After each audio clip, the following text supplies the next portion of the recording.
you have matured out of some of the drama that your old friend circle, used to have. And now that you've moved on from, kudos to you. Yep. Now that you've moved on from the drama of some dysfunctional, non-supportive, drama-filled, gossiping, messy, trash talking, thought they was going to be there for you and didn't show up for you, wannabe friends. You moved on from them. But now the issue is you need new people. Welcome to the Baloney Podcast. We're your hosts, Sean, and this is my beautiful wife, Lanette Reed. Thank you, babe. And we're Did you blush? I think I did. We're keeping that. We're building families that leave healthy legacies. We are tired of generational brokenness. We want to see blessedness poured down to the next generation. And the only way to do that is we have to debunk the myths, the bologna sandwich seasons that are holding us back from reaching the next level. Yeah. Why do we talk about bologna? Why is this podcast named the Baloney Podcast? Because there was a point where in our walk, in our journey, we were so broke that we could only afford bologna sandwiches. Yes. And the thing is, you can get by on bologna for a little bit, but that mystery meat is not meant for long-term thriving. That's just for surviving. Right. And we want to do so much more than just surviving in life. We want to get to a place where you are thriving and living out your purpose and your call that God has given you for your life. Yeah. And so we want to talk about today what to do when you don't have friends, when you feel like that your circle is not a tight group of people that you can trust, or that you feel like alone because you're really going through it, or you're just trying to really dream or get out and live life, but you don't really have a tight friend circle. And this could happen for many reasons. Yeah. Sometimes you've moved to a new city and you got a new career going, or you've recently moved out of the country, like our son did. He moved to Australia. That's true. And it's really hard to find new community, like-minded people when you're in a brand new country. Yeah. Another way is you're just in a different season of life, right? So you're transitioning from, for instance, like singlehood into married, and you're married now and you're trying to find people who are like-minded, same pace of life. So there could be many reasons why coming out of college. Yeah. And then all of a sudden, all of them people drop off that they've moved to different spots. And now you're trying to figure out where your new crew is. Yeah. Or for some of y'all, and this is a blessing, but it's still a struggle, you have matured out of some of the drama that your old friend circle, used to have. And now that you've moved on from, kudos to you. Yep. Now that you've moved on from the drama of some dysfunctional, non-supportive, drama-filled, gossiping, messy, trash talking, thought they was going to be there for you and didn't show up for you, wannabe friends, you moved on from them. Yeah. But now the issue is you need new people. you need your people. You got to get you a new crew. You know what I mean? Some real folks. And I want to define something real quick. This is a thought that popped in my mind because our daughters especially, let me tell you, when I used to say, oh, that person's your friend, they would be the bar for what they called friend was so high. They was like, no, that's just an acquaintance. Yep. I was like, they gave you a ride home from school. Yeah, multiple times. They was like, yeah, but that's just an acquaintance. And then they'd be like, well, we're like, you talk to them on the phone and they're over here often. And they're like, no, they're just an acquaintance. So there is a difference between, and there should be. Yeah. There's a difference between people who you call friends, who you can count on, versus people who are just acquaintances. Yeah. And y'all let us know in the comments who y'all define as a friend. Like, what is your definition of a friend? I think it's somebody that's going to be faithful in having your back when you want to have fun, when you're going through life and you want somebody to give you a little advice, or just to be just someone who will listen and be there to support. I think it's somebody who will have your back and sometimes tell you the truth. Some of that truth that you might not want to hear, but they're going to lovingly say, look, my man, bro, that's a bad idea. Yeah. Or sis, you need to make a difference. Yeah, they're not going to tell you what you want to hear. They're going to tell you what you need to hear. Yeah. I remember there were many people in our circle throughout our journey of life. Yeah. It's really great having friends that can partner with you when you're going through. I remember one of the hardest seasons that we had in our marriage was when we miscarried. Mm-hmm. So our third kiddo, Brittany, was a twin. Yep. And I miscarried early on. I think it was in my first or second month carrying. And that was really hard. Yeah. Mainly because, of course, yes, we miscarried, but we were fairly new to Texas. And so we didn't have family here. And so we found community at that time at church. Yep. And it was another couple who, I don't know how we got to the hospital, but they ended up picking us up and giving us a ride home. I think it may have been an ambulance at the time. Okay. And I'm not going to make fun how you said ambulance. Listen, people, this is a serious story, and she's worried about the way I'm enunciate. Focus on the story. We were at the hospital. Okay. We're at the hospital. We needed a ride home, and we called these people. Mm-hmm. And on their way dropping us off, they shared their story. Yeah.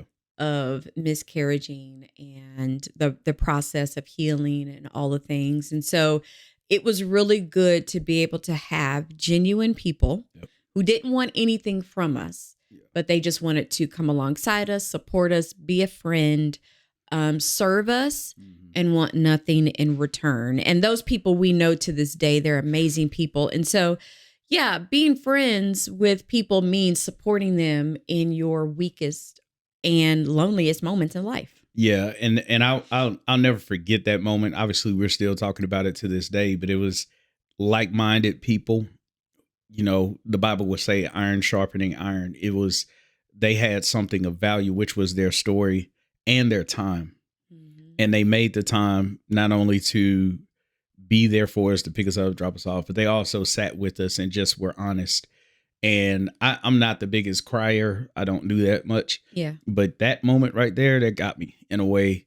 And it was when he shared his story and he talked about what the process of grief looked like. And I was just like, whoa, wasn't ready for that. But then we made it through that season.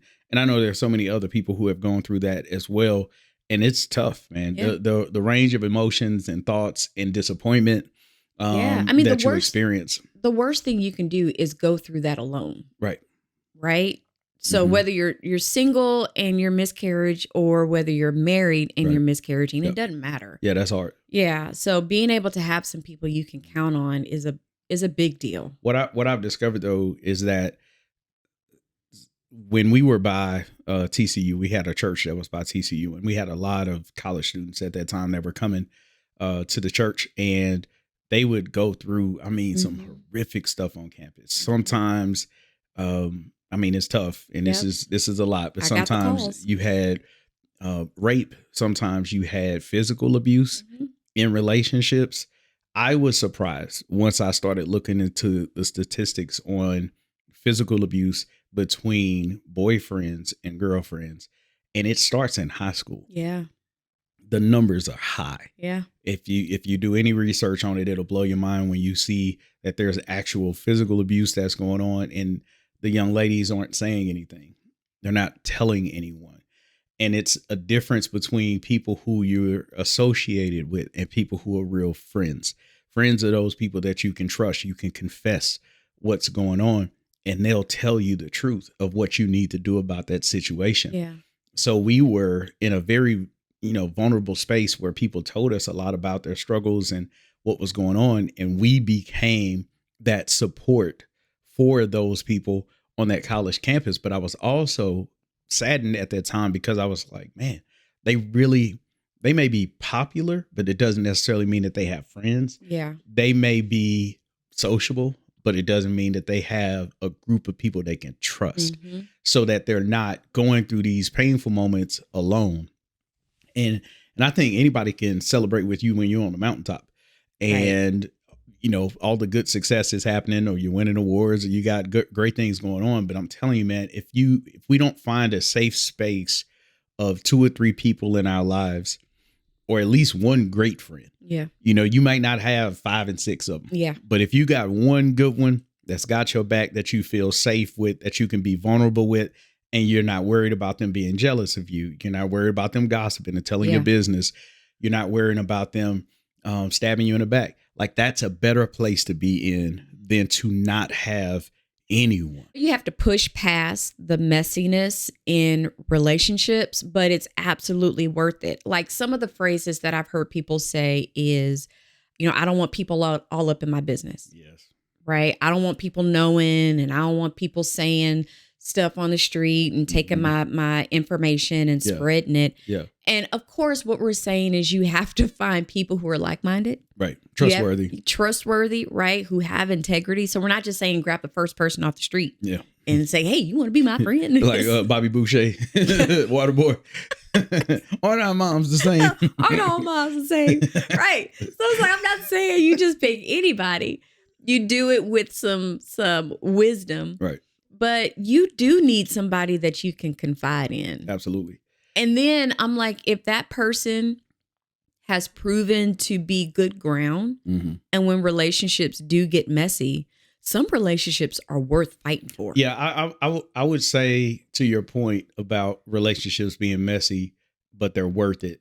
The question becomes, what do you do when you have someone that you think is a friend, but y'all have a conflict? Like, does conflict mean that it's should be dissolved?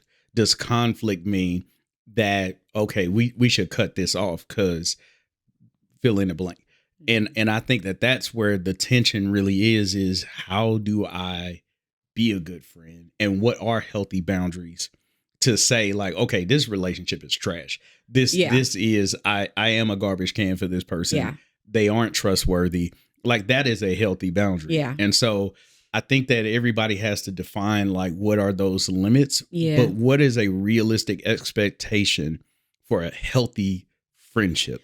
Well, first off, I want to remove or debunk the myth that all relationships should be easy and there will be no conflict. Right. So whether it's marriage, whether it's coworkers, whether it's friends that you've been connected with for years, you're going to run into some issues and you have to work through them. Right. Right. So, like, this idea of friendships should be smooth is an absolute myth, and you're going to have to work through the conflict. Right. You're going to have to work through misunderstanding. Gosh, I was going to say something else, but I can't remember what I was going to say. Well, while you're thinking, I think working through conflict, even in friendships, this is going to sound so weird, but even in friendships, it's a lot like marriage. You still have to offer forgiveness. Yes. Like, there has to be space for grace within even friendships. I'm not looking for a friend to be perfect, right, for me to qualify them as my friend.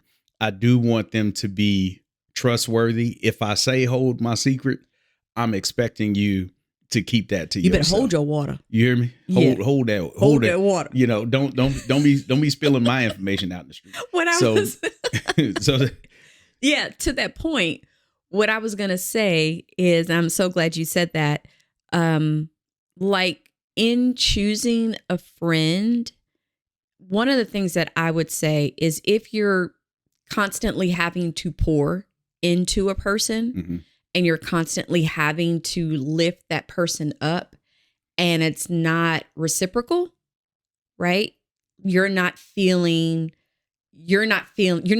anything from the relationship. Right. If anything, you feel drained. Yeah, you're like a counselor to that person. Yeah. It's not iron sharpening iron, it's iron sharpening wood. There you go. Yeah. That's not a friendship, that's a mentorship. And that's okay. And that's okay. You just have to adjust or reclassify that type of relationship. Right. Right. So what I'm saying is, friendship, just because you get along doesn't necessarily mean that is going to be a best friend. Yeah. It takes time trying to figure out if this relationship is going to be long-term and if this is going to be a real good relationship. And some are okay where they are being there for 10 years, but then life changes and it's okay. You're now in a different space and you have to discover a new friendship. Mm-hmm. Like, it's okay. I think that that's fine. And we have to be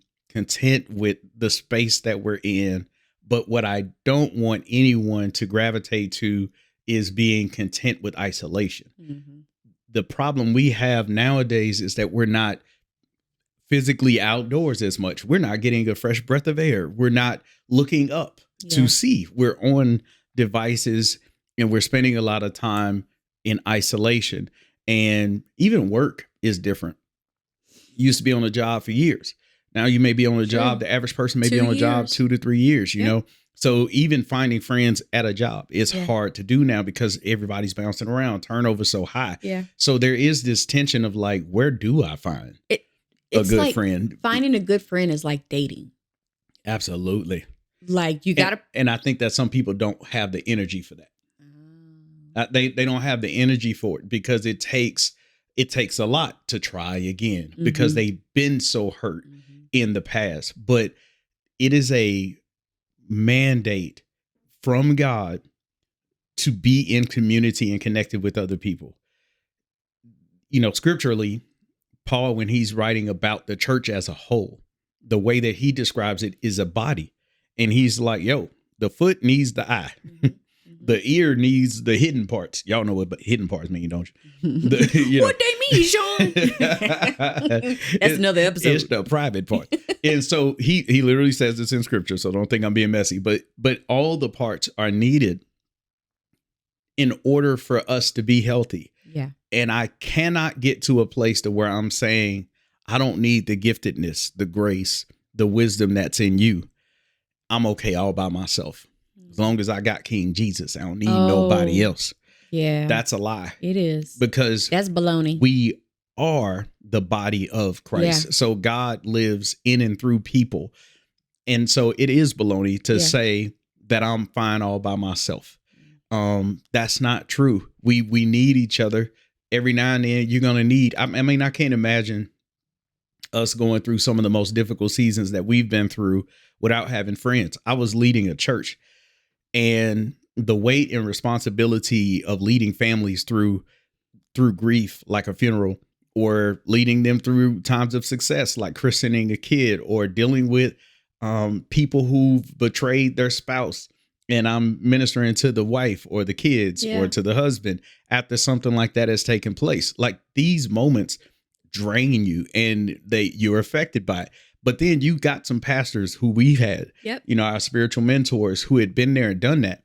But then we also had not just them mentoring us, but we had fellow pastors who are on our same level. Yeah. And we were friends. Now, here's what I would challenge y'all to do, because we had to do this. Once we moved to a new city, like, we had to make efforts with some of our closest friends to maintain a relationship online. Well, not only domestically, but also internationally. So we have quite a few friends that live across the pond, across the water. And like, we love them and we love hearing what they're doing and we love encouraging them. And so we try to do a Zoom or a FaceTime or whatever quite often just to maintain our relationship. Yeah. And one of the things that I will credit Lanette with, because she's great at doing this, which I would encourage those of you all who really want to tighten your friend circle. You got a couple of people, you got a couple of possibles. What one of you may have to be is the better planner. And this is so practical, but it's real. Yeah. Lanette is very intentional about setting reminders in her phone about call this couple that we're going to go out and have fun with. And then we'll just shoot a text over to our friend group. Yep. And be like, yo, you want to go out and get something to eat this month? That is another thing we do. We try to have a friend group, a friend text message group with the spouses, right? So it'll be 4 of us and we'll try to connect that way as well. Yeah. And so she'll set up a date night and then we're going to go out and we're going to kick it. We're going to hang at a new spot that we ain't been to. And man, we sit and we talk for hours. We walk the strip. But here's the thing, and I'm keeping it as real as I possibly can. We'll sit and we'll talk for hours and then we won't see him for another month. Yeah. We might send a text or 2 and that's it. Yep. So for us, that's good enough. We don't need to see them every week, every day. We got too much on our plates. Like, I got to work. They working. They working. So we all got too much stuff to do to think that in order for this to be a healthy relationship, friendship, we got to see each other every day. We got to text each other every day. Like for us, that's too high a frequency. Right. And we're okay with. And I think that some people, you may be a more, you may require more time and more frequency in the sense of what you need to feel like it's a friendship. But you got to be careful with that, because some people don't need that much time, but they're just as loyal. They're just as committed. They're going to have your back. They love you. Yep. And they are a friend, like but they just don't want to see you like every day. We've got a friend, husband and wife, heavily in ministry, great people.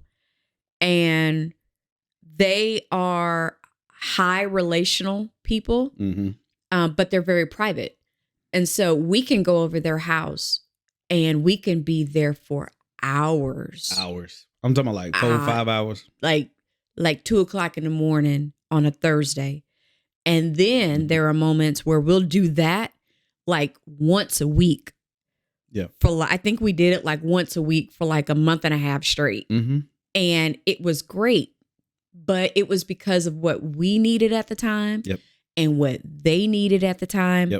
We needed a safe place to be believers with brokenness and not be shamed for keeping it real. Yeah.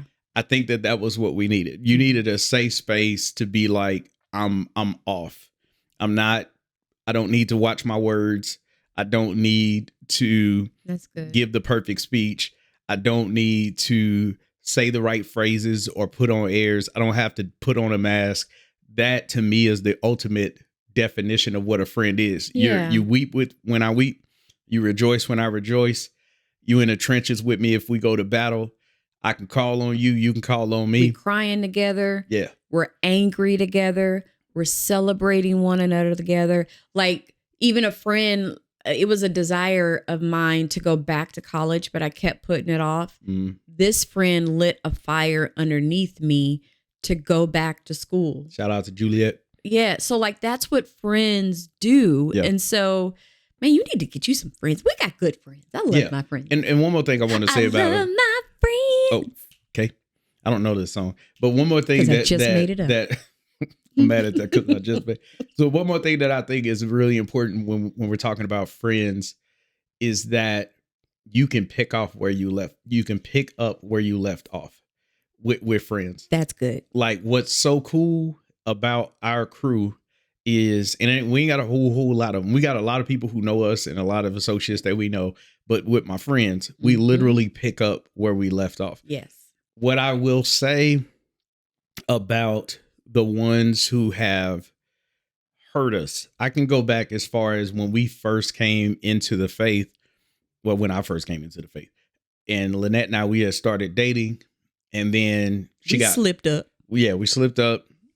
It was more than a slip, though. It was a lot of slipping. It was a lot of slipping. You know, and then next thing you know, it was a struggle, Saints.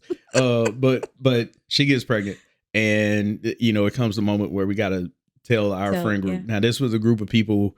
We were doing Bible study and stuff like that. They were like our small group. Yeah. Right. We didn't even call it that, but it was like our small group. So I was kind of the leader of it, to be honest, at that time. And so it was like, I led a worship group and we were singing and we were doing all this stuff.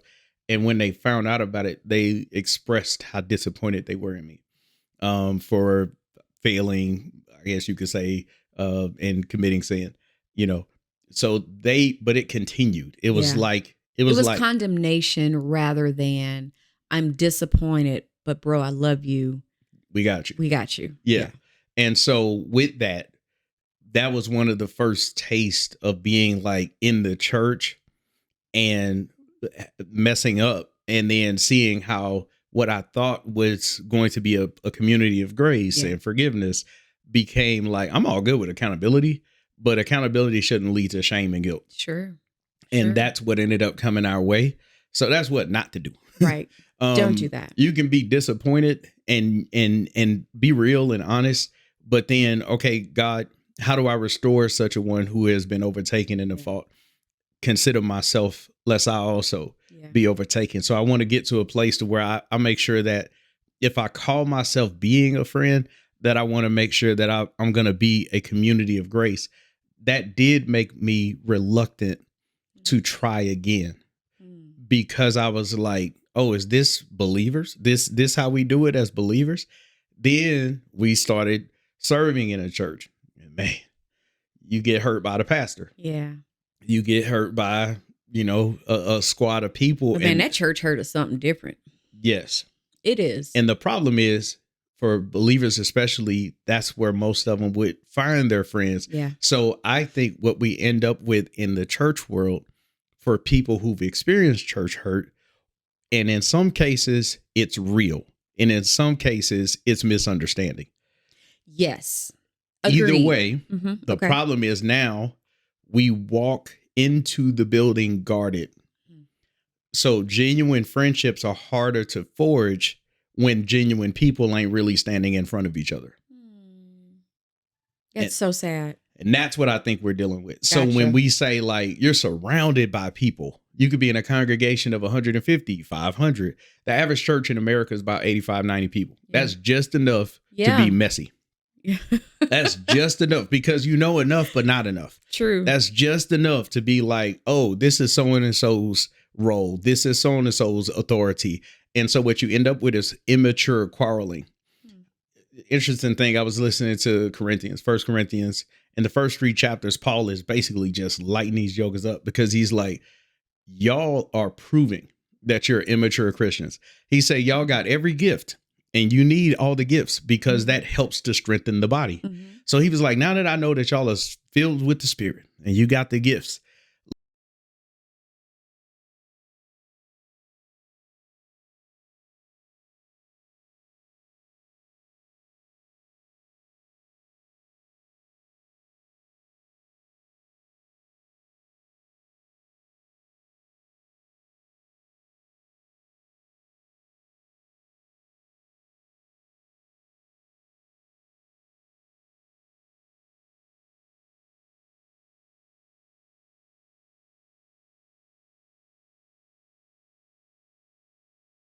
title having reserved seating, all that crap.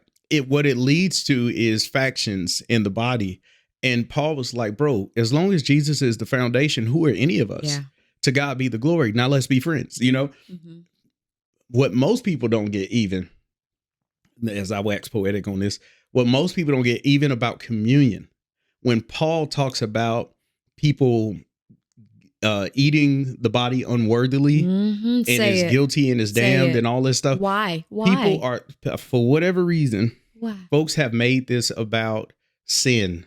And if you've committed sin and eat communion without repenting, then you're guilty of the body and you're damned. First off, I think you should stop reading the King James Version.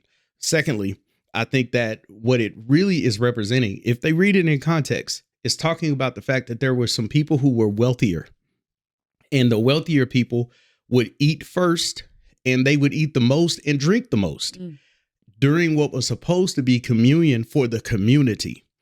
And so he was saying, if you take it unworthily, or if you're making it a feast to your own glory. Come on, preach, Pastor Sean. It's in Corinthians, which is where he was checking the whole church about the protocol on how they should respect and treat one another, even how their gifts should flow in order. Yeah. So he was saying, how can we have friendship and fellowship, koinonia, which is where we're supposed to be connected as a team? Yep. How can we have that when you got big eyes and little U's? So he was saying, if you take it unworthily, where you just eating to be eaten and drinking to be getting drunk, the wine, but you're not considering those that are the least in the kingdom and treating them as if they're the greatest, then he says you are guilty of the body, because that ain't Jesus. Come on. That's not how he does it. So you have now taken communion unworthily because you made yourself bigger than the rest of the people. And so that would be a form of idolatry. I just want to say, let's go ahead and at this time pass the buckets from the left to the right. From the left to the right. For those of you who are online, you can give a donation to Legacy Maker International. Okay. So that's good, though. Isn't it something? Yeah. So all that being said, when it comes back to the friendship thing, this is what it's all about. I need people. And we can't have this hubris, this arrogance that hinders us from being able to connect with other people because we think we're elite or we think somebody is less than us because they ain't got as much money. Yeah. Oh, these people over there, those people, cut that mess out. So if you want to try again, I'm going to say you're going to have to get out the house. Yeah. I think you're going to have to find activity groups. I think you got to find places that you like to get involved with. And I don't hang care out there. if it's a knitting group, if rock it's a climbing group, basketball a book club, league, pickleball, anything. Ugh. I hate pickleball. Whatever, but people I'm not going to go on my pickleball rant. If you're going to do that, then go ahead and do it. Go tennis. And then it's tennis. Some of y'all going to have to lead the group to invite the friends so that you don't end up saying, well, there's nothing for me. There is something for you. You just might have to initiate it. And people will be drawn to it. Yeah. And as you do it, you're going to create the safe space that you've always wished you had. So speaking of kind of being with like-minded people and being around things that you love doing. Mm-hmm. So, we've got our nonprofit, Legacy Maker International, and we love pouring into people who have a desire to do amazing work within their family and with the people around them. And so we're actually launching a Facebook group. It'll be absolutely free, but it'll be private. And it's called I'm a Legacy Maker. And it's on Facebook. And we're going to do monthly lives. We're going to have some chats in there. Sean and I, it's our way of just connecting and pouring into people who are like-minded and who want to leave an amazing legacy. And it's also an opportunity to form some of that community that we're talking about. Exactly. To be around people who are dreaming big, who want to be connected. Who knows? Some of y'all singles may get up in there, you know what I'm saying? Okay. We may do some meetup groups you know just what for I'm y'all. saying? Just for y'all. We're going to take some cruises, you feel me? And then hang out in the cruises, but safely. You know what I mean? We're still going to be in freedom. We don't want nobody slipping up. But we... Why she bring it back to that? You feel me? But it's gonna be great. So we want y'all to make sure y'all go in and become a part of our Facebook group. And we can leave a link in the show notes in the description and all the things for y'all to be able to click on that link. And we want y'all to participate in it.